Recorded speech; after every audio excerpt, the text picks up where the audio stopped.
What's going on, guys? Welcome to the Long Haul Fitness. I'm Nick Bagley, as always. Today we got another episode of Real Training with Brad, episode 2. So first episode was just about the difference between high volume training, low volume training, and basically intensity. So hopefully you guys enjoyed that.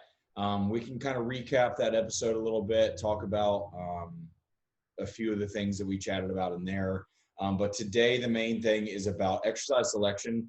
So how you set up your program and where you choose to put your main lifts in. But how things been going for you, man? Now that do you feel like you got punched in the stomach, or is it still? Yeah, it's okay. I mean, it's still definitely tender. I'm feeling it, but I'm able to do pretty much everything besides lifting. So like, I'm able to go like today. I just went and did like some calves and like did some treadmill, some biking and stuff. Yeah. And we got a bike in the living room, so I can still stay active, and that's enough to keep me like sane, I guess. As sane as you are. Yeah. That's good. How long do you have until like you're cleared for it? Follow-up appointment on the 11th, and then at 6 weeks is like I said on before, 6 weeks is when it's as healed as it's going to get. So that's green light in my head to just resume as normal. But I'm sure I'll start doing some light lifting before then. Yeah. You're just going to stick to I think you said last time you'll stick to the unilateral stuff. Yeah, probably smart. Well, that's good, man. And I saw you posted something up. You were still taking some progress pictures. You were like, what, 245? 248 is what I hit. That was kind of my last like week when I was doing the weekly check-ins. I just do that for myself to kind of look and evaluate. And that was the last one. I was at 248. And I've dropped a little bit since then. Some of it's fullness, some of it's fat, some of it's muscle, unfortunately. And I'm kind of in the low 240 right now, 241, 242. Most of it's probably glycogen and water. Probably. You're not filling that muscle up like you were before. I highly doubt you've lost any muscle at this point. Yeah. Not the way you train. I mean, it for the people who do all the pump work and stuff, they might be a little bit more nervous about losing some muscle, but. That's another thing in favor of heavy, low volume training is once you have the muscle, you got it. It's on there. It's dense, hard muscle. Yeah, I've heard too many stories now of these people who like train super heavy, like the bodybuilders that are retired. They're like, I can't get the muscle off now. It's like I don't want it anymore. I want it to go away. Like I can't get it to go away. So you definitely solidify it. Dense hard muscle. It's there for life. Yeah, for sure. But that's good, man. Yeah. I was yesterday wasn't a check-in, but I just weighed myself. I was 207.6 after a high day. So today he's got me on a rotation right now of 3 low days and a high. And after the high day, I dropped back down. I was like 208 on the low day when I checked in. I was 207.6, but so you're still responding pretty well. Is your food like super low or is it reasonable? Super low for me. I'm hungry. I mean, I get 5 meals a day, and on training days, I have a meal right after training. It's right now I'm doing Cheerios, blueberries, and a protein shake, and I just mix the protein shake up and pour it in the Cheerios like it's cereal. But today, my fucking protein powder spilled all inside my 6-pack bag, so I used one of those Labrada RTDs. And that shit was fantastic. It tasted like it was like actual cereal and milk. It's ridiculous. But yeah, dude, my body's been responding like it's not stopping. Like I just get leaner every time I check in. Yeah, nice. And I'm not doing any cardio right now. He pulled all of that after. Yeah. You got long days though, man. You're on your feet pretty much all damn day, aren't you? I'm up at 4:30. And then I go to bed at 10. Well, I have a 6 a.m. client. So. I fall asleep. Yeah. Today I took a little nap right before this because I was just like, I gotta sleep. Yeah, it's not too bad. My energy's been pretty good. Like strength is still going up. I kind of had an issue with the shoulder today with my push day. Last week on push day, I was like, I've still got that spot in my back that won't let go. And I was trying to stretch it and I was pulling my shoulder like that. And this fucking thing popped out like it did when I got in a car accident. So it was kind of bugging me. And it worked. It was fine on the Prime plate loaded incline press. But when I went to Smith machine flat bench, I think I was just out too wide, and I went for last week I did 220, or not last week, 2 weeks ago, because it's a every other week rotation. I did 220 for like 10 or something like that. So I went up to 230 on the Smith. So it's 2 plates and a 25 on each side. And I got 4 reps in, and it started to feel like it was going to come out. So I ditched it. I was like, I'm not doing this. The guy that was spotting me was like, what are you doing, bro? I was like, I'm about to hurt myself. So putting it fucking down. But the rest of the workout went fine. Like, I didn't have any flies or anything, but the other pressing movements I did, there was no issues, no pain. But I think I just went out too wide, and my shoulder didn't like it, because I backed off down to 2 plates and got another set in with no pain. So I might have just tried to push too far. That's the thing. Some people just have that issue with flat bar presses. I have them too. That's why I don't do them a lot, is because it's really not natural to be in a fixed pronated position down here. That's a lot of stress. I mean, if you can handle it, great. But I mean, for me personally, like, it just doesn't feel good to force into a pronated position this low. Like, it's much more natural to be able to tuck a little bit. Yeah. What I'm thinking is I'm going to put it on a slight incline next time around. Yeah.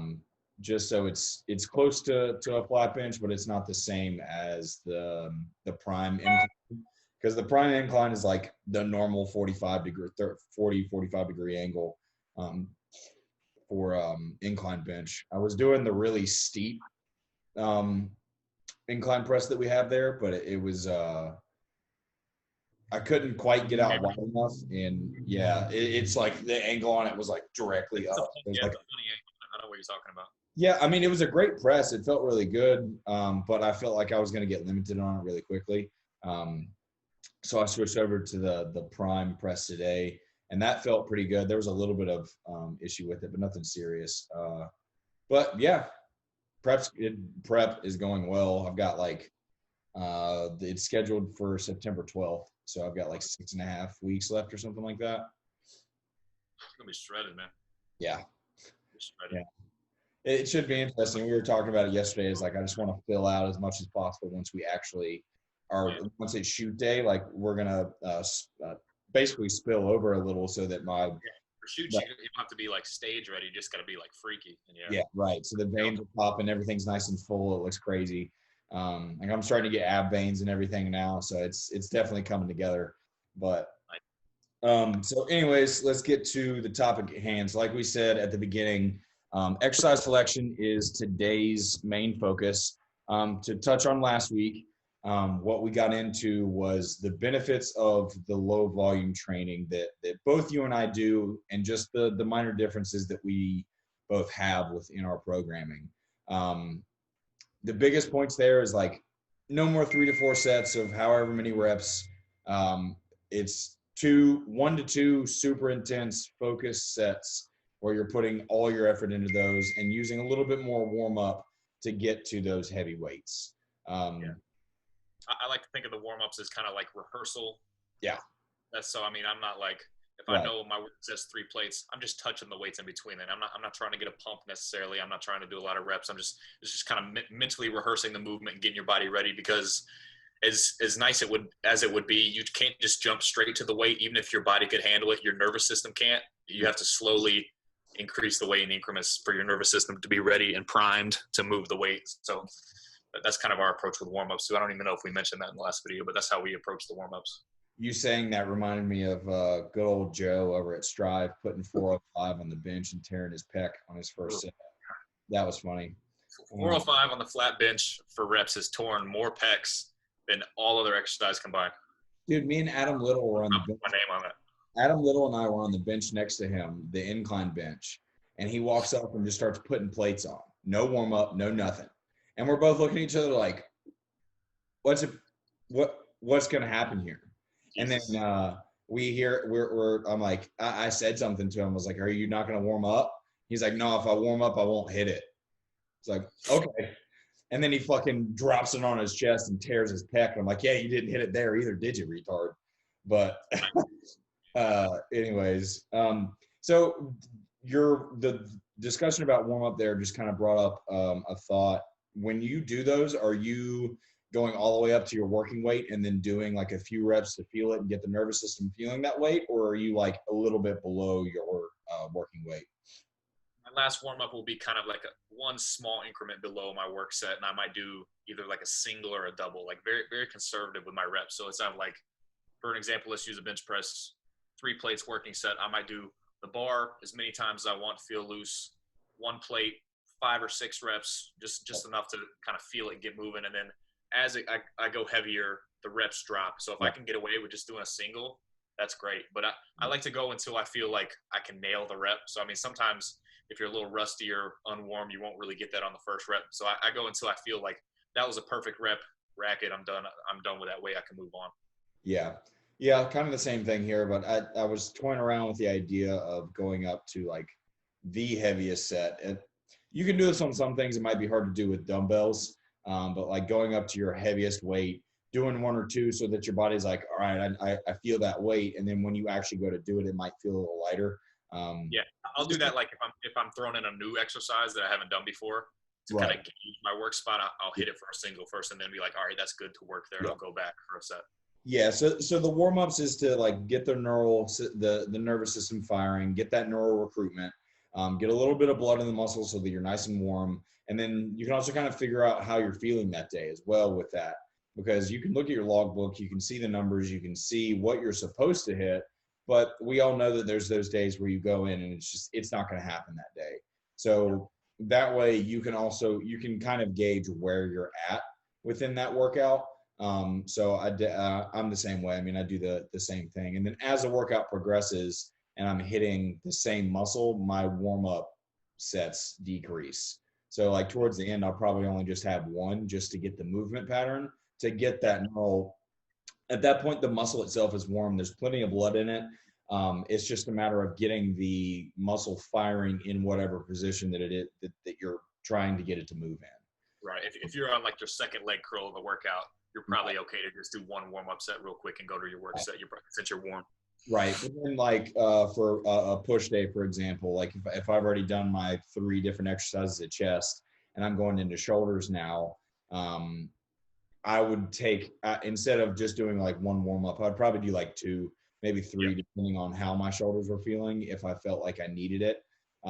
So I wouldn't just do 1, because yes, the shoulders have some blood in it, that kind of thing, but it is a new muscle that we're working or targeting specifically. So that's the only thing there. But like with the 3 chest exercises, that third one, I'm probably just going to do 1 set to really feel it out. Unless it's something I'm going really fucking heavy on, then I might do a few to kind of climb up to it so my body's ready for it. But by the 3rd exercise, it tends to be not as heavy. So I'm going to let you kind of explain how you like to set up your exercise, or set up your workouts. We talked about push. If we want to go through each one, we can set one up. That might get kind of long-winded, but yeah, go right ahead, man. So before we even get into like the push-pull legs, how to set it up, something that's really important for people to understand is strength curves of muscles, because that's going to, once you get into an advanced level of like programming your workouts, you need to understand strength curves of muscles and which exercise kind of align with certain strength curves. And then that'll take you into kind of the accommodating resistance category of things, is where you start adding bands and chains and that kind of shit. It's the stuff you see like on Instagram posts, and it might just kind of go in through one ear and out the other, but you don't really understand what it means. Yeah. So strength curves is basically the change of your output capacity through a range of motion for a muscle group. So like typically, as a general rule, muscles whose function are extension, so like a pressing movement, a tricep extension, a quad extension, a leg press, those are all extension movements, and those generally you become stronger as you go through the range of the motion. So if you split it into thirds, so you have your shortened range at the very top where you lock out, that's your shortened range of your pecs, your triceps, your shoulders, mid-range, lengthen range. In extension type movements, you're weakest here and you become stronger towards lockout. And it's the opposite with flexing muscles. So biceps, hamstrings, hip flexor. I mean, just muscles whose function are flexion. But it's the opposite. So you're strongest in the lengthen range, and you become kind of weakest as you get into that shortened range. And your output capacity rather decreases. Right. So that's an important thing to understand when you're picking exercises, because if you know that, okay, I'm doing a hamstring curl, for example. I put up a pretty long post recently on hamstring curls and like where to fit different types Yep. in your workout and how to like order them. Yep. But you need to understand, like, if I'm doing a hamstring curl, I'm weakest in my length and range. So I need to pick an exercise. If this exercise overloads, I'm weakest in the shortened range. So if this exercise that I'm doing overloads in that shortened range, I need to do that first because I'm weakest there. And my only chance to really be able to have a high output percentage in that shortened range is earliest in the workout when you're fresh. It fatigues very fast. Right. And so like, what's another example? Maybe like a side raise. So like I like to do the cable side raises that because of the angle of the cable, they become lighter at the top where you're weakest. So a lateral is the same way as a hamstring. Almost it becomes weaker as you abduct away from the body. So you're weakest here. So you want to match your exercises to match the strength curve of the movement ideally. So you want to appropriate the load. That's what accommodating resistance is. You're appropriating the load to match your output percentage of a range. So that's why you see people put chains and bands and shit like that on exercises. It's to better match the movement to the muscle that you're working. Because if you only do on a hack squat, for example, if it's really heavy, most hack squats are really heavy at the bottom, and that's the really hard part. And once you get past that bottom third, you can lock it out like nothing. It's pretty easy. So that's why you see people putting either reverse band to take some out of the bottom or a band from the bottom to make it harder as you go up, because that matches the strength curve of your muscles. So if you only do a weight that you can handle at the bottom of a squat per se, then you're essentially under training that top portion of the motion because you're only doing what you can handle at the bottom. So if you change the load to match that and become heavier as you go up on the hack squat, not only is it going to feel a lot better, your rep speed is going to be a lot more consistent because the load is matching the level of strength, but it's also going to be safer, and it's also going to be more effective in the long term for muscle building. Right. Now, on the other side of that, you also have to take into consideration that the eccentric portion of a movement is where the most muscular damage is going to come in. So if you are, for example, doing a reverse banded hack squat, this is splitting hairs, but you can reduce the amount of muscular fatigue or muscular adaptation that you'll get from that movement as well. And that's something that John Jewett has really shown to me through my training.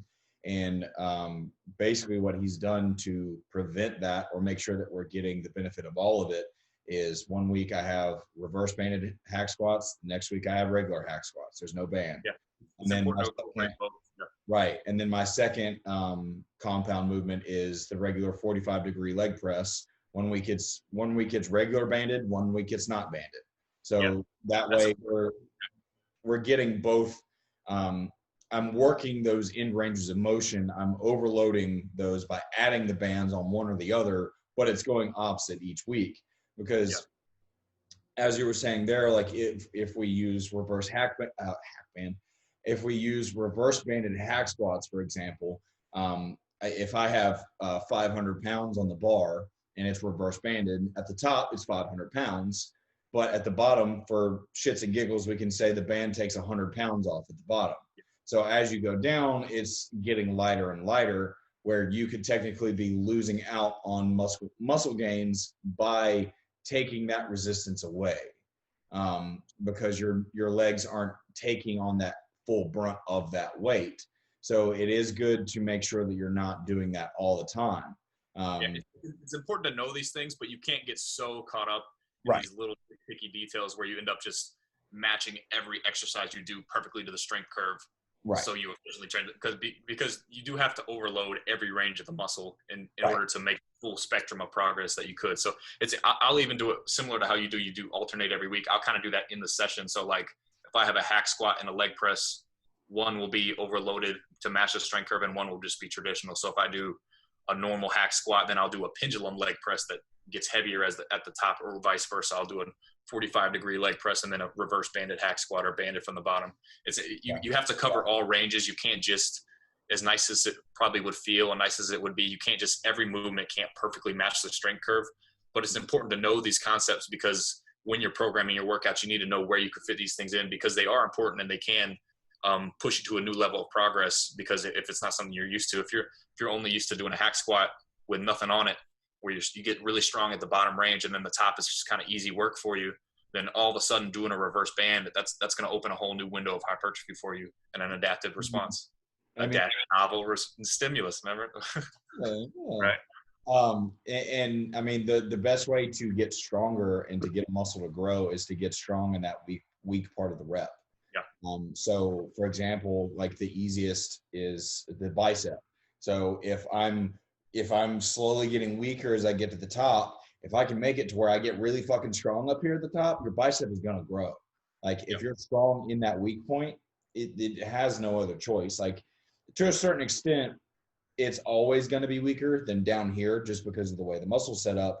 But if you can get stronger at that finishing range of motion, you're going to end up doing more damage to the muscle in the long run, which is a good thing in this situation. So it would probably be good, like, you know, if you're thinking about it like on paper, where would I put something like this in a workout? It's good to use these kind of things that match the strength curve as like kind of a finishing movement. I hate the word finisher, but like as a supplemental to your traditional things that aren't great alignment with your strength curve. So like if you do maybe, for example, let's say we're doing a push day, we do a traditional incline barbell press, which is, you know, overloading the length and range, and the top's kind of easy. And then you do another normal flat machine press, just traditional. At that point, what if we've probably not overly fatigued, but fatigued to a greater degree, the lengthen and mid range, and then that top portion still has some juice left. So then you would put something in that overloads the top range to kind of finish off the muscle through all ranges. That's why it's important. You don't necessarily want to match every exercise perfectly to the strength curve, because that's kind of ridiculous, and you'll be spending 20 minutes putting bands and chains and like calculating angles and shit. Sometimes you just out. But it's important to know those things, because that's how you fully finish off a muscle is to fatigue it through its entire range, its entire strength curve. Yeah. The guy banding everything is the equivalent to the power lifter who only benches 135 wearing his squat shoes and has a belt on. Like $300 for gear, Inzer belt, tough wraps, gangster wraps, fucking slingshot, all that for struggling with 135 pounds in all of his lifts, but he's got all the best equipment. Don't be that guy. It's important to know these things, but also know when to put them in. Don't just and technique. And this stuff is definitely a more advanced lifting technique or advice or whatever you want to call it. Like for anyone who is just getting started, if all of this is just going, you're probably not there yet. You probably don't need it. Just go in and fucking work out. Like the stuff that's going to benefit you a little bit better will be like just actually where we put the exercises. So the discussion we're talking about like gaining maybe an extra 5% of effect. But this isn't the bread and butter. You know, but we're at the point now where we're discussing things we're really trying to just elevate our game that much. So if we can like use this knowledge of strength curves and adapt that to our program, maybe we've gained an extra 10% of effectiveness at our stage. That's great, because we're always looking to be better in any way that we can. But for the beginner, meat and potatoes, basic stuff, you don't really got to worry about does this align with the strength curve and extensor muscle. You know, you don't even got to think about that stuff, but it is good to know. Because then at the end of the day, you end up being the guy who's squeezing the 20-pound dumbbells going, I'm going to grow. Like, this by over-analysis. It's a thing for sure. Yeah, exactly. So for like, I just want to interject that here in the middle before we get too deep into this. Like for you beginners, this stuff, like you should probably just skip this video, or like take notes for the future. Once you've gotten good at those meat and potato exercises, like Brad has said, like get strong in a 6 to 12, 15, whatever rep range with the basic exercises. And that's going to get you growth. Don't be worried about like, oh, I need to band this because this guy said that. And like my pec does, like, don't do that shit. Just fucking lift it. So let's just take one example for now. Cause if we go down the rabbit hole on like going on push, going on pull, going on legs, like it's going to get complicated. And then the people who don't do push pull legs are going to feel left out, but fuck them. So let's go. Everybody loves chest. So let's talk about like a push day. So how would you go about setting up your push workout? So for push days, usually if I'm looking at like a push-pull legs, and I'll likely have 2 different variations. So it'll be a push A, a push B. In both of those workouts, it's a push day. So I'm hitting chest, shoulders, triceps all on the same day for both days. That's what a push day is. But each one will be geared slightly more towards shoulders and triceps for one and chest and shoulders for the other, because you do have to have a certain degree of specificity in your program, I think, to get the most results. Yeah, when I was doing a like a traditional push pull legs, that's exactly what I was doing. So like push day, like the first 3 exercises would be chest, the next time would be shoulders, right? So that's definitely, and the shoulder and tricep portion would almost be just like touch up work. You know, I would do a little bit more tricep work because I'm trying to build those, you know, like trying to grow my arms. Not that I'm not trying to grow my chest and shoulders, but I'm going to have so much extra to do on that next time that I don't want them to be burnt out going into that next workout. Frequency is super important, and that's why push-pull legs is so great, because you're able to at least touch everything almost twice a week frequency, which is great. Right. If you can hit every muscle twice a week frequency and recover from it, that's awesome. But what you can't do is trash a muscle twice a week. Right. You just can't do it. So the push A, chest is probably pretty trash from push A, and then by the time it gets to push B, I'm still hitting chest through variations of presses, but it's not necessarily a chest press. It's not directly hitting chest. It's kind of primary and secondary muscles. That's what I'm thinking about. So let's start with a push A, for example. So that'd be a chest focus. So that might look like chest press 1, chest press 2, shoulder press for the first 3 compounds, and then from there you kind of pick. Is that kind of how you do yours? Yeah, typically. Well, just depending. I mean, I don't do a ton of fly movements anymore because of this shoulder.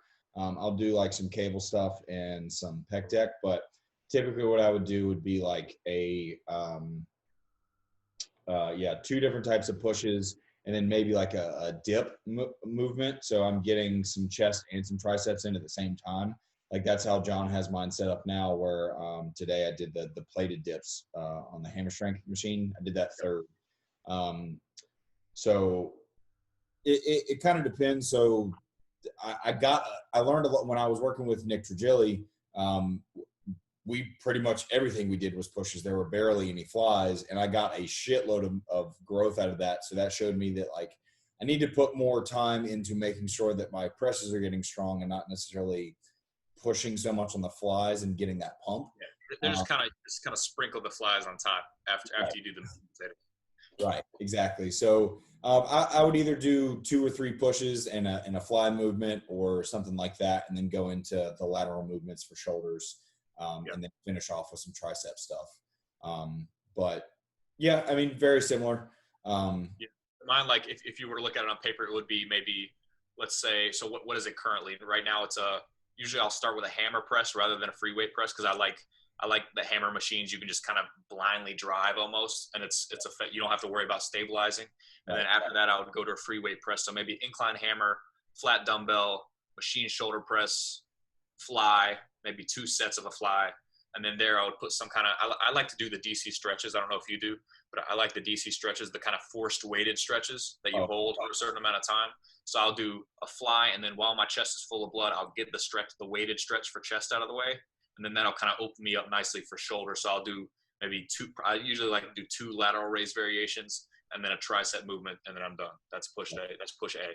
Yeah, I have to be careful again with the stretches, fucking shoulder. Yeah, for you, I might not risk it. It's like that's like a 1% benefit maybe from doing a weighted stretch. I just like how they feel.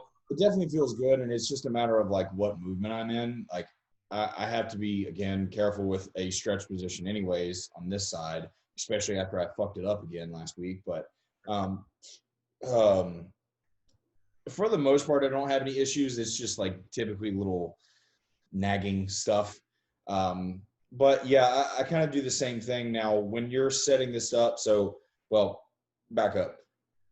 I like to start with an incline. Like typically when I'm starting with a pressing movement and not starting with like a pre-exhaust movement, if I'm starting with some kind of incline or if I'm starting with a press, Jesus Christ, I'm going to start with some kind of incline first because I tend to get more chest development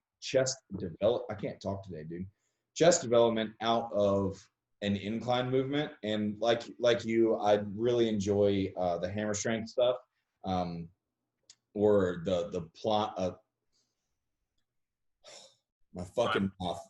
The prime incline press was really good today that I used because we're talking about strength curves. I can overload that strength curve just by putting a plate on a different part of that machine, which is fucking sick. For those who don't know what Prime equipment is, and Strive equipment is similar. There's Prime and Strive. Prime's kind of modeled after the older brand Strive. It's the ones where you see it has 3 different spots to put the plates. Yep. So those are for loading different ranges of the motion.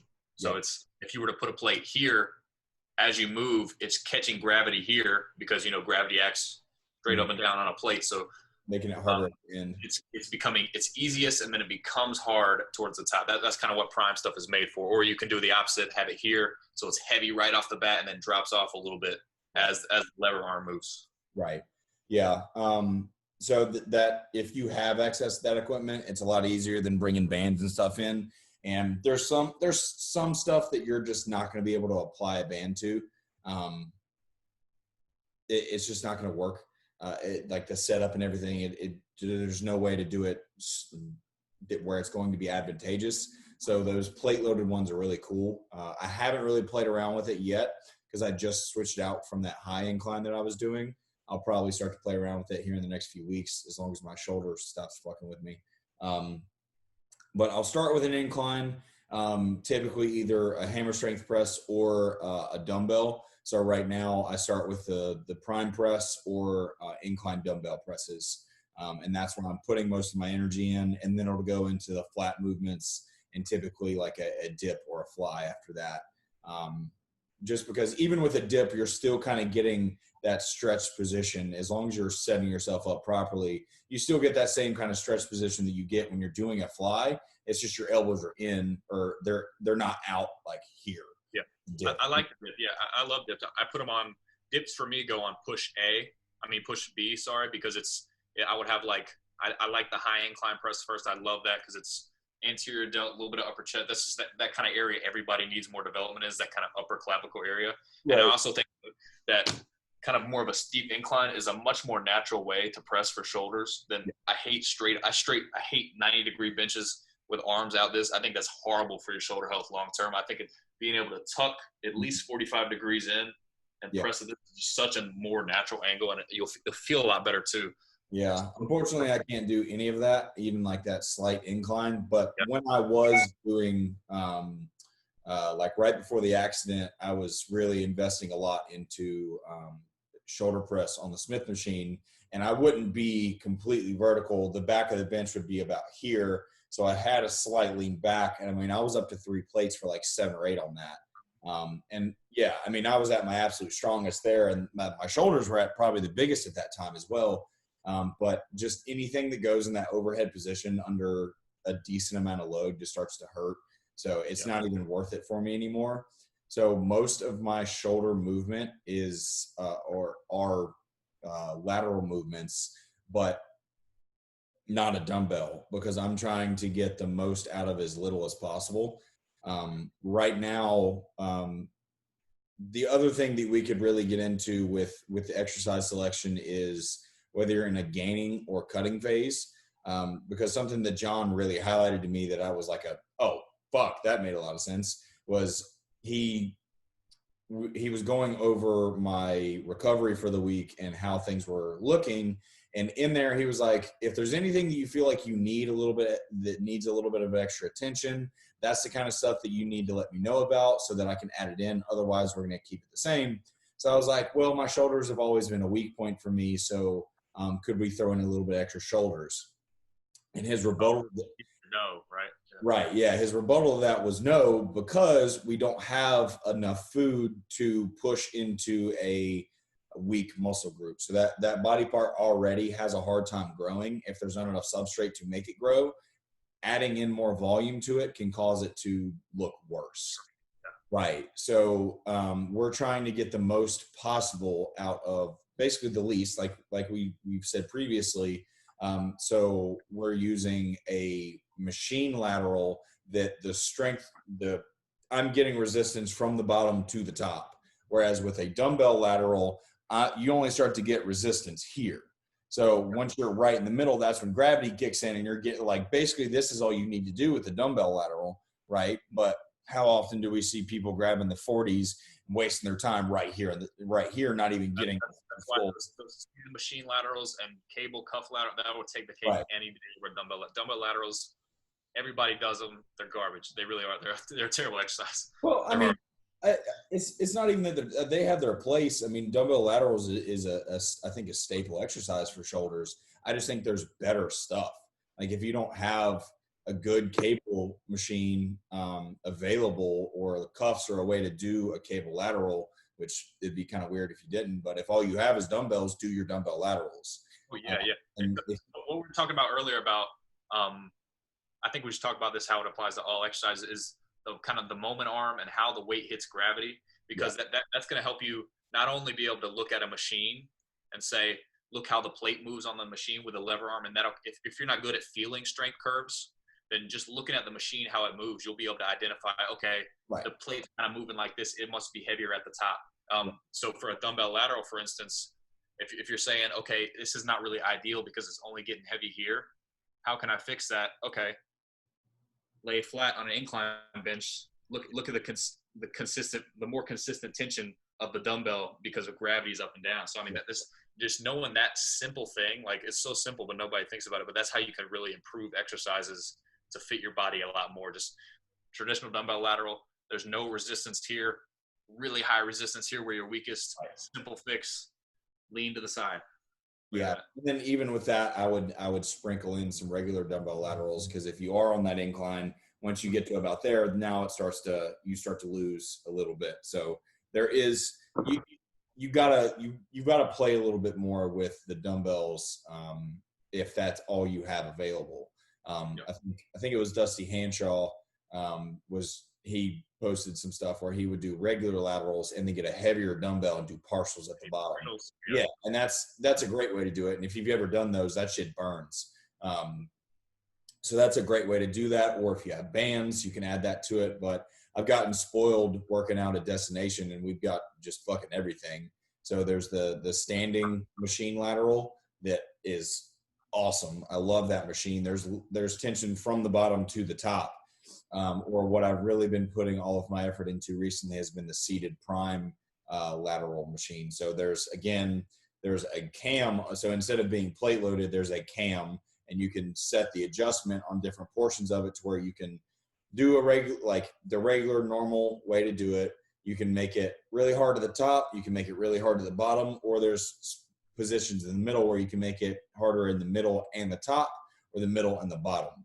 So I've been setting it up to where it gets really hard in the middle and the top, and just really focus on getting that full range of motion, like a little bit further than I normally would, to make sure that I'm getting that full contraction, getting that fully shortened position as you spoke about. Because just looking at my form, I noticed that there was just a little bit more that I could get out of that movement and get probably a little bit more growth from my shoulders by not leaving that like half inch on the table. So overloading the middle and the top it's been working really well. So yeah. Now within that extra, so we've kind of set up a push workout here. So we do 2 to 3 push movements, a fly movement, maybe every other week, your shoulders, your triceps. How are you setting up your reps within that workout? Does that vary through the whole thing? Do you choose based on the exercise itself, or what? Depending on the exercise. So like for compound stuff, I like heavy set first, back off set second. So that might be for all my presses, be maybe a 6 to 9 rep set for the first one, and then a 10 to 15 rep set for the second set, and then that'll kind of apply to all 3 compounds. And then once I go to a fly or something, same general setup, heavier set first, lighter set last, but the rep ranges obviously change. You don't need to do a 6 rep set on a fly. You're missing the purpose of a fly. The fly is to just completely squeeze and isolate and focus on getting the last little bit of juice out of the muscle, so I might do a 12 to 15 rep set first, and then a 15 to 20 rep set second, and then straight into the weighted stretch while I have a lot of blood in the muscle. Yep. And then same kind of thing for lateral raises. I think lateral raises, people kind of tend to have a harder time connecting with them. So for someone like that, it'll be beneficial to do your slightly higher rep set first if you have a hard time connecting with muscle. Because if you go straight to a heavy set and you already don't have a good connection with the muscle, you're just going to be compensating with other movements. So for a lateral, I might do maybe a 12 to 15. And then once I'm nice and full in blood, I have a good mind muscle connection established, then I'll dip into maybe an 8 to 10.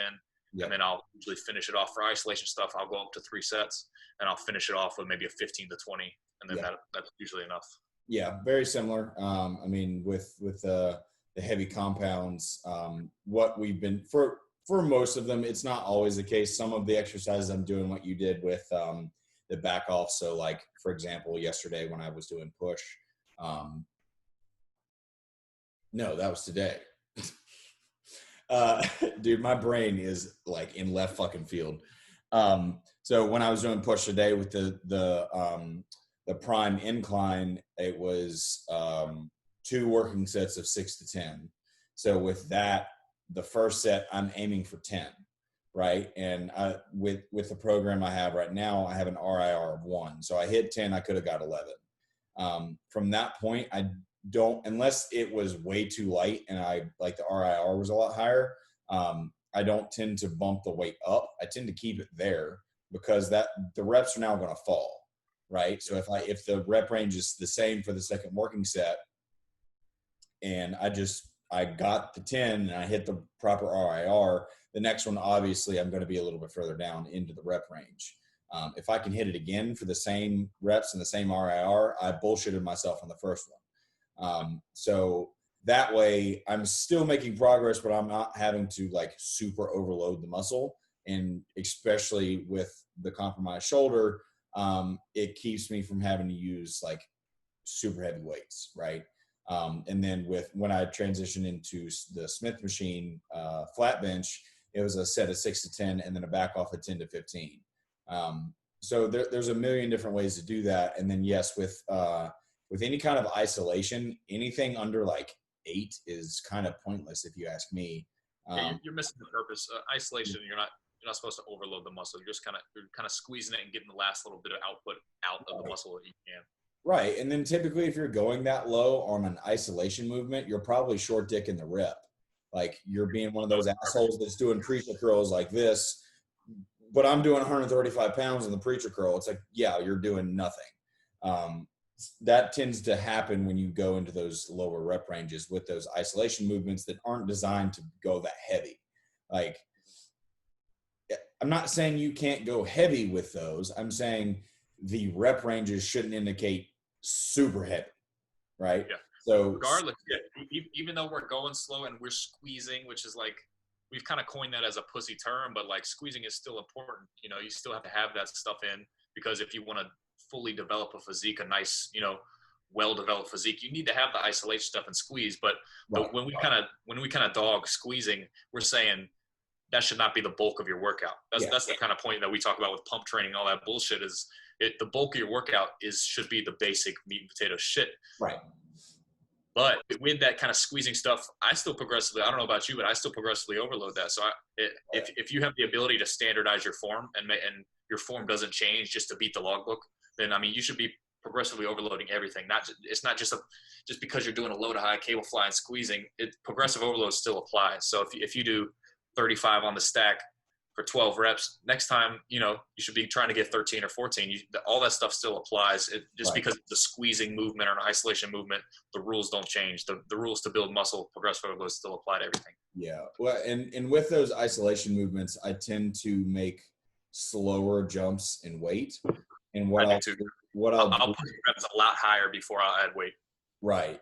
And what I'll do is I'll tend to, so if my rep range is 15 to 20 on a bicep curl, I'll try to pick a weight that falls right in the middle. So I can get 17 to 18 reps with it. And then I'll try to bump that up to where I can get it to 20 before I go up in weight. Because the last thing I want to do is tear a bicep fucking doing a bicep curl, because I was like, the logbook said 35 last week, so I had to hit 40 this week. It's like, no, moron. Fucking be smart about this shit, huh? You're going to tear a bicep, do a deadlifting or something cool. Don't do it curling. No, we don't deadlift over here, man. I'll let you keep that. Yeah, for sure. We're very similar with that. I think you kind of slightly touched on it there for a second. People who don't feel the muscle that well, or people who have a lagging body part. I think this is where something that I already mentioned a little bit, where I start to bring in pre-exhaustion. I know that's something that we've talked about previously that you're not a big proponent of, but I'm a big fan of it. I think it works really well, and it's worked really well, especially with my injured shoulder, going into heavier stuff that could compromise my shoulder. So for people who may not know what pre-exhaustion is, basically what that would be, going back to our push day example, instead of starting with that prime incline press, I would start with a cable fly or a pec deck and do a few moderate weight sets. So I'm not going in there to, like, I'm not trying to fail. I'm not trying to hit failure. I'm trying to get a pump. I want to feel that. I want to feel my chest working before I go into the rest of the movements. And what that allows me to do is it already warms up the chest, so it's ready to go for those heavier movements. It's going to take away a little bit of strength, which is what I want in this scenario. Because if you're someone who is super fucking strong and you're getting to the point where you're now worried about injuring yourself, pre-exhaustion can help you bring that weight back down a little bit, but still be able to progressively overload. Or if, like Brad said, if you're someone who can't feel that muscle working as well, or if it's a muscle group that you have a weak connection to, starting with a pre-exhaustion movement can help you make that connection. So something that I do a lot with my clients, because most people who are just getting started in this can't feel their back. It's behind you. You really can't see it that well. You can't look in the mirror and be like, oh, okay, this is working here. Like most people, when they're benching or doing something where it's in front of them, you can find a mirror, you can kind of make that connection because you can see it working. But because your back is behind you, you're not fucking doing that and being able to see the muscle working. So straight arm pull down or a machine pullover or something like that, where the lat is where you're able to take that lat through a full range of motion, and something that people tend to figure out pretty quickly. Do a pump set with a straight arm pull down for your back before you go into your back movements, and tell me if you feel your lats. Do a superset of like straight arm pull downs and assisted pull-ups, and tell me if you fucking feel your lats. You're gonna, I promise. So it's a great way for those specific categories of people to make progress, you know? So I know that for the most part, you don't agree with the pre-exhaustion or whatever you want to call it. I tend to kind of accidentally speak in absolutes on my Instagram, and I'll say, pre-exhaustion for pussies or whatever. But I mean, that's not necessarily my opinion at all, because I'll use the concept of pre-exhaustion in my own workouts. Like it, but the way I would do it. Let's go back. The reason I don't like pre-exhaustion is just like as part of the intro textbook to building muscle. I don't think pre-exhaustion should be in there, because I think it makes a lot of people skip taking the time to get really proficient at executing compound movements.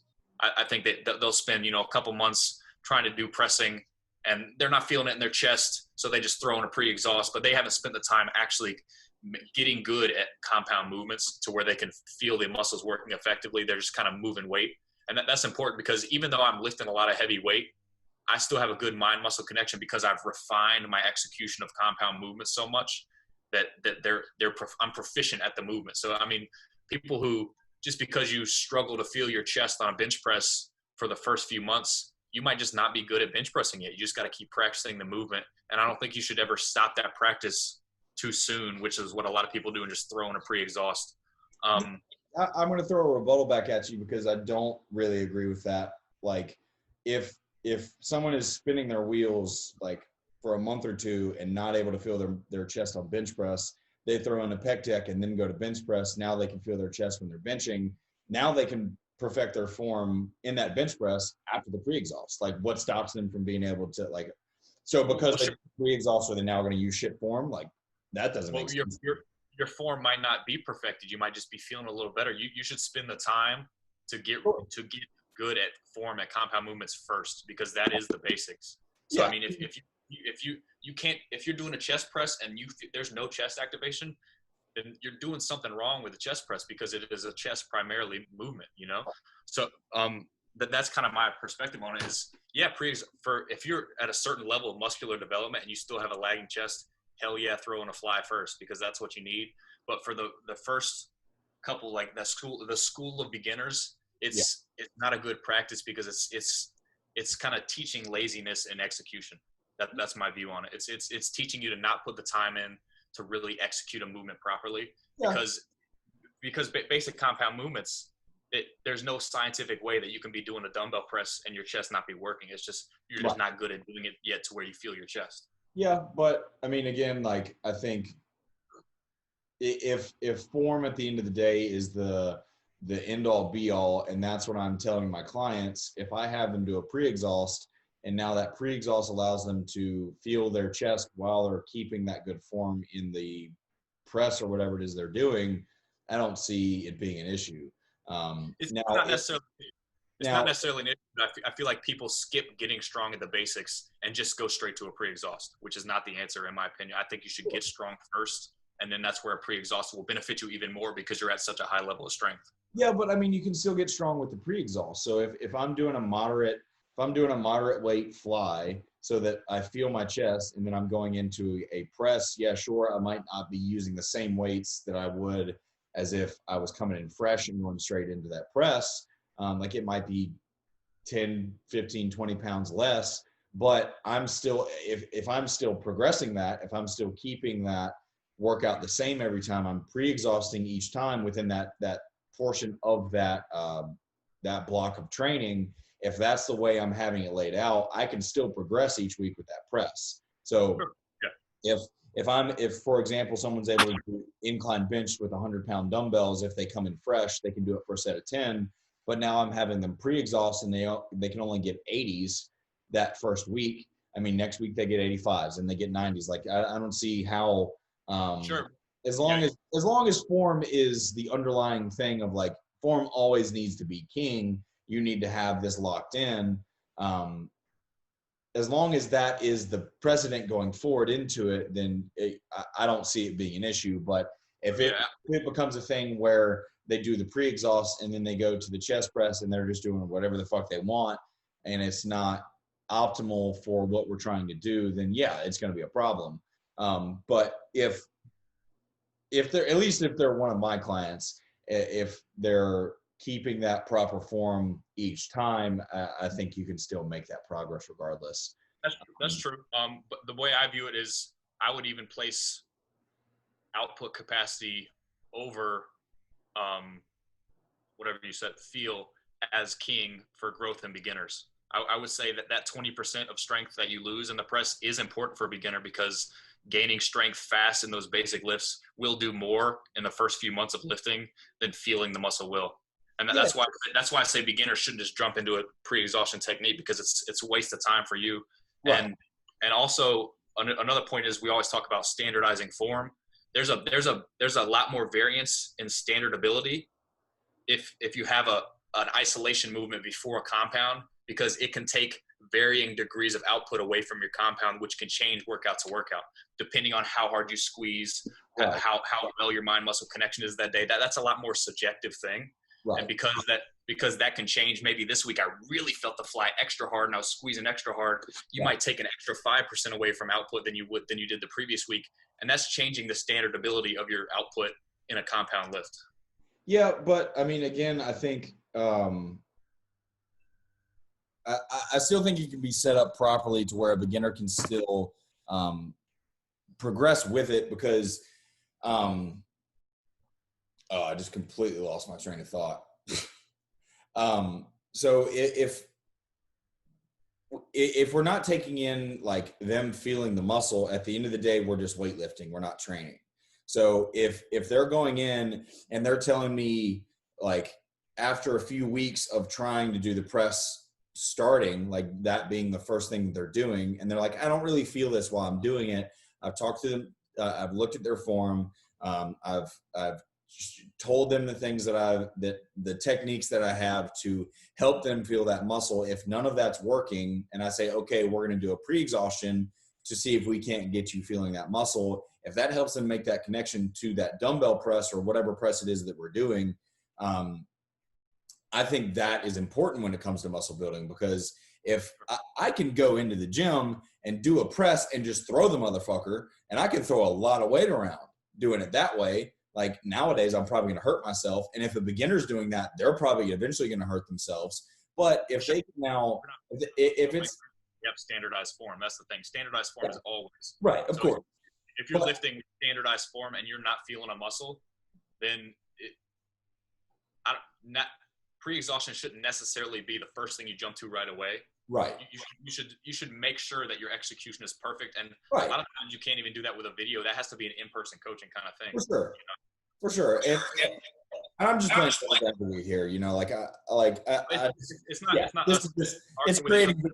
It's for other people to understand the concept from all angles. Right. And you're 100% right. Like if you're not feeling it and it's because your form is fucked up or you're not doing X, Y, and Z in order to perfect that form, then yeah, jumping into pre-exhaustion and then trying to do your press, you're probably still going to carry over that bullshit that you were doing with your press to begin with. So yes, merit, though. It does have merit because having a lot of blood in the muscle will help you feel the muscle a lot better. For sure. But my only thing, pretty much my take-home point is people jump to it way too soon. Yeah. That's the main thing that I kind of won't budge on is people jump to pre-exhaustion too soon. Sure. Sooner than they could. Even if they needed to eventually, they jump to it too soon as kind of a laziness factor in their execution. And then to touch on the portion of like the load, if I have a training block set up for someone for like a 4 to 6 week period and it's a pre-exhaust phase, and sure, the load initially with the pressing movement, because we've now switched to a pre-exhaustion where we're doing that fly prior to the press, sure, the initial weights are going to be lower, but at the end of the day, the muscle doesn't know the difference between lifting a 70-pound dumbbell and a 100-pound dumbbell. It doesn't know. All it knows is the tension and the failure point. So if they're still getting close to failure or hitting failure within the rep range that's prescribed, which is a hypertrophy range, 6 to 30 is what the research says. If they're still getting near failure, I don't think the load really matters. Like, obviously, to a certain, like, obviously, all that matters at the end of the day is the load increasing over time. I mean, if you can do that while pre-exhausting. Right, exactly. So I think the argument of like the load being lower, I get what you're saying, but I also don't think, I think it's. I was arguing the load being lower isn't the problem. It's the room for error in the variance, because you're one set of flies this week versus another week. There's a lot more room for those to be different than a one set of presses versus one set of presses, because you have a rep number and there's a lot less internal, stimulation, internal focus, because there's mind-muscle connection isn't as much of a factor on a compound as it is in isolation. Right. So you might be squeezing extra hard this week, and that might take an extra 5% off, is what I'm saying, as opposed to maybe the next week you're squeezing not so hard. There's a little too much room for variance in there than I like, because I like everything to be, calculated and standardized across the week. Yeah.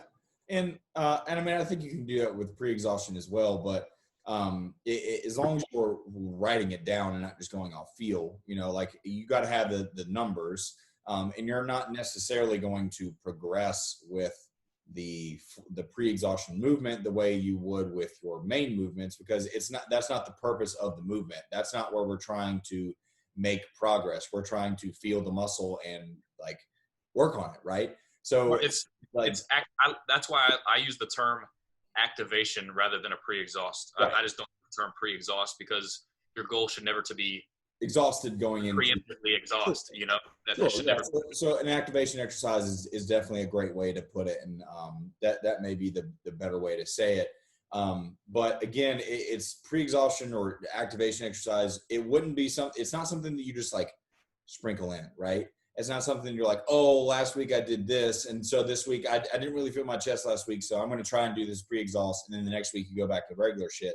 No, if it's going to be like, if you want to do some activation stuff and you're having that lagging body part or something you're trying to work on or anything like that, like you need to block it out and you need to have a set time frame that you're going to do this. And then now take what you learn and take that connection that you created with the activation exercise and take it into the regular training going forward. So it's more of just a way to, like I said, the areas that I would, or the scenarios that I would put it into would be like a lagging body part, not being able to make a connection to a muscle, or someone who's so stupid strong that they're really risking injury. You know, sure. The way I kind of incorporate a sort of you could call it pre-exhaust, but I like doing a machine press prior to a free weight press because, you know, if you, that's more of a pre-exhausting the stability to output ratio factor. But I mean, it's still the same concept. I'll do my first set when I'm freshest on something where stability is not a factor, because starting off, you know, your chest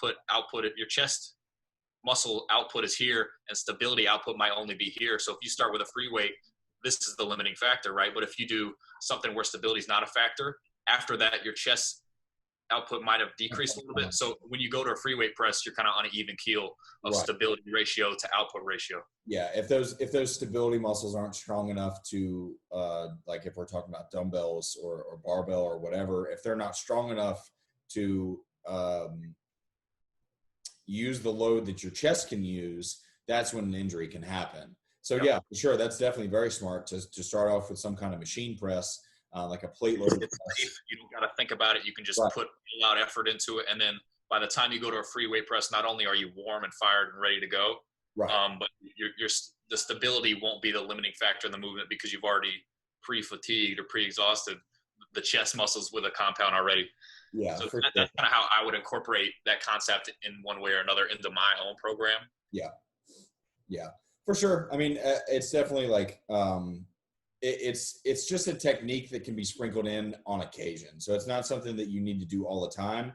And I know John Meadows is a big proponent of it, and that's something that he really suggests because. I mean, John Meadows is working with elite level guys who are at that position where that's the thing. You don't know necessarily if it's an execution problem or a muscle reacting problem until you've reached a certain level of development, which is why I said people jump to it too soon. Right. And then what I was gonna get at is like the people he's working with are at the point where they're so strong that they're now going to start compromising like the muscles. Like they can end up injuring themselves with the type of weight that they need. Like talk about Luke Sando, for example. He would wait until the end of his workouts to do squats because he was so motherfucking strong. I'm not crazy strong at squats, but I even do that for the safety factor. And like I mentioned before, bringing kind of the muscle output to stability ratio more on an even keel. Right, for sure. So I think most people we're probably talking to don't have to worry about being too strong.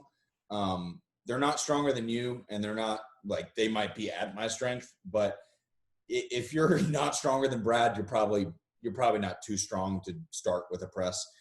But so it'll be more of like if you don't feel the muscle, if it's a lagging body part, something like that. That way you can get a little bit more out of those main compounds where you get the most activation and the most muscle growth.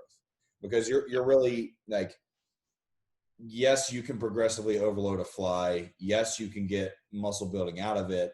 But is it comparable to a press? No.